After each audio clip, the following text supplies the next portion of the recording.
নমস্কাৰ বন্ধু বান্ধৱীসকল শিক্ষক শিক্ষয়িত্ৰীৰ নিযুক্তিৰ নতুন নিৰ্দেশনা আহিছে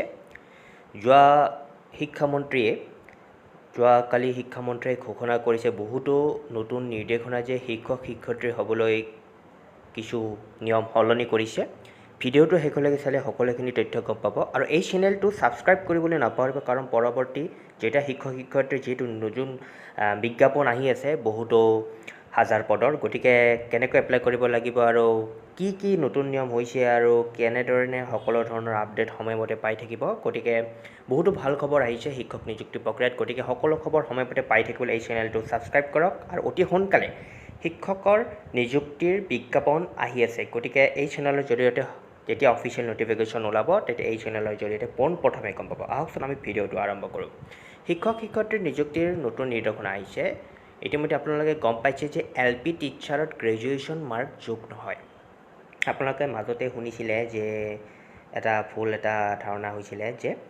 LPত গ্ৰেজুৱেশ্যনৰ মাৰ্ক যোগ হ'ব নেকি যেতিয়া নতুন নিৰ্দেশনাটো আহিছিলে যে LP বা UP টিচাৰ হ'বলৈ হ'লে গ্ৰেজুৱেশ্যনৰ 5% মাৰ্ক লাগিব বা DLEDৰ পৰা 5% আহিব টেটৰ পৰা সৰ্বাধিক 80% আহিব টেটত যিমান নম্বৰ পাব তাৰ পৰা 80% আহিব হাই ছেকেণ্ডেৰীৰ 5% ডিগ্ৰীৰ পৰা 5% DLEDৰ পৰা 5% বা BEdৰ তেনেকুৱাৰ পৰা 5% কিন্তু আপোনালোকে হয়তো এতিয়া ক্লিয়াৰ কৰি দিলে যে LP কোনো ধৰণৰ গ্ৰেজুৱেশ্যন মাৰ্ক যোগ নহয় য'ত গ্ৰেজুৱেশ্যন মাৰ্ক যোগ হয় তাত লাগিব বুলি কৈছে অৰ্থাৎ UPত গ্ৰেজুৱেশ্যন মাৰ্ক যোগ হ'ব 5%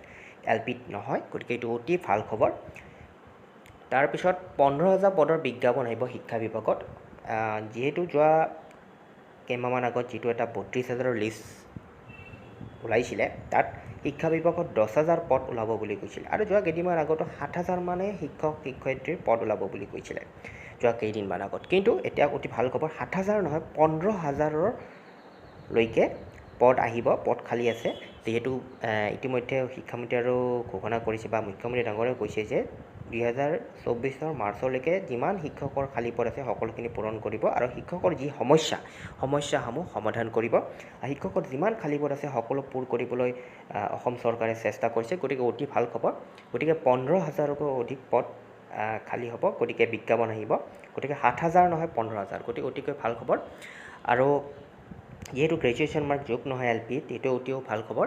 আৰু লগতে আৰু এটা আছে UPত ছায়েন্স টিচাৰৰ ক্ষেত্ৰত এটা নতুন নিৰ্দেশনা আহিছে যে আগতে কি আছিলে ছায়েন্স টিচাৰ হ'বলৈ হ'লে কেৱল ছায়েন্স হ'লেই হ'ল গ্ৰেজুৱেশ্যন কিন্তু এতিয়া নিয়ম কৰি দিছে যে অকল ছায়েন্স হ'লে BSc বা তেনেকুৱা ছায়েন্সৰ ডিগ্ৰী হ'লে নহ'ব UPত ছায়েন্স বা মেথছত টিচাৰ হ'বলৈ হ'লে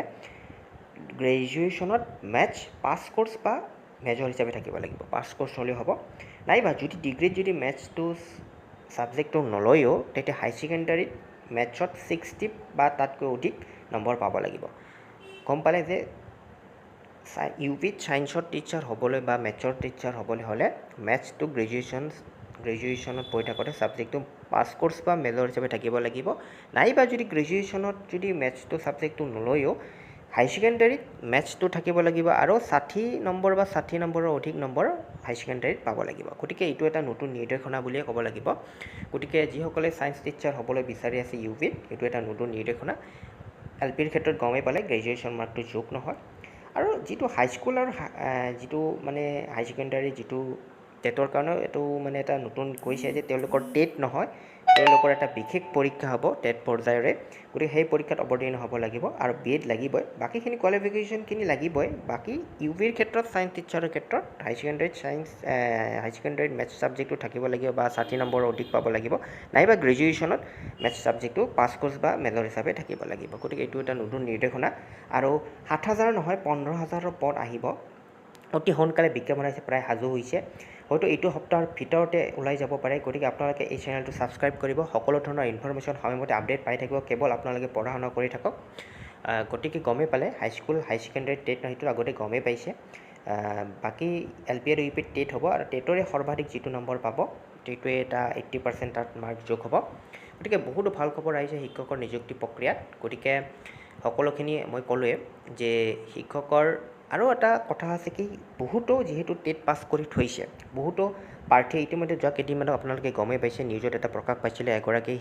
মানে টেট পাছ কৰা প্ৰাৰ্থীয়ে মহিলা প্ৰাৰ্থীয়ে এগৰাকী মুখ্যমন্ত্ৰী ডাঙৰক অনুৰোধ কৰিছিলে যে তেওঁলোকক নিযুক্তি দিব লাগে বা বহুতো তেনেকুৱা কেণ্ডিডেট আছে তেওঁলোকক নিযুক্তি দিব লাগে কিন্তু যিহেতু মুখ্যমন্ত্ৰীয়ে চালি জাৰি চাই আছে গতিকে সেইকাৰণে শিক্ষক শিক্ষয়িত্ৰী পদ বঢ়াব গতিকে অতিকৈ ভাল খবৰ যিসকলে টেট পাছ কৰি থৈছে বহুতো পাৰ্টি কেণ্ডিডেট আছে সেইকাৰণে 7,000 নহয় 15,000লৈকে হয়তো পদ ওলাব গতিকে তেওঁলোকৰ কাৰণে হয়তো ভাবি চিন্তি কাৰণে ওলাব পাৰে গতিকে বহুতো ভাল খবৰ যিসকলে টেট পাছ কৰিছে যিহেতু মুখ্যমন্ত্ৰী ডাঙৰক যথেষ্ট তেওঁলোকে অনুৰোধ কৰিছে লগ কৰি হওক বা ছ'চিয়েল মিডিয়াৰ জৰিয়তে হওক বা বহুতো সন্থাৰ জৰিয়তে হওক বা তেনেকুৱা গতিকে সকলোখিনি হয়তো অধিক পদ ওলাই দিয়ে তেওঁলোকৰ ভাল খবৰ আহিব তেওঁলোকৰ কাৰণেও ভাল খবৰ আছে ভিডিঅ'টো শেষলৈ চোৱাৰ বাবে ধন্যবাদ নমস্কাৰ